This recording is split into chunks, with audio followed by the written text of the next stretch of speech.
Pamirsa pandemi COVID-19 durung kejantenang Presida Metilar. Puni kemawinan samian angga patut ngelaksanayang protokol kesehatan prokes COVID-19. Tios serta ngemit kesehatan angga sarira.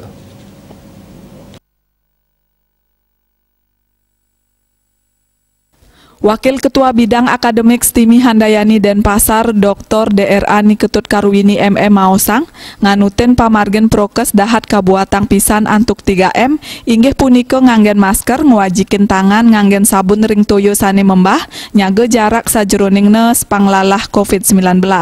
Ngemit kesehatan angge sarire taler kabuatang pisan melarapan ngajeng ajengan sane sehat tur medaging gizi miwah setate rajag olahraga.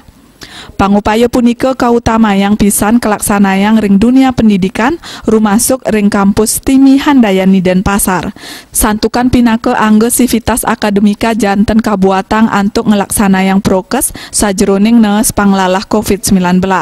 Sekadi ring kampus Stimi Handayani Denpasar, ring genah ngeranjing sampun sayago petugas sane nureksain suhu tubuh majeng samian angge sane rauh ke kampus rumasuk dosen, karyawan, miwah mahasiswa, taler para tamu sane rauh. Malarapan pamargen inucap samian angge sampun sinarengan ngelaksanayang program pemerintah ngemargiang prokes sajeroning megat panglima COVID-19. Ngeninin indek kawijakan proses belajar mengajar tatap muka sane kakawiten bulan Januari war sekalih talis likur, Stimi Handayani Denpasar pacang state ngelaksanayang tur nganutin becek pemargen prokes kakantenang taler prokes pinake pahan utama sajeroning ngemargiang PBM tatap muka. Ketut Winata Bali Pos Nguningayang.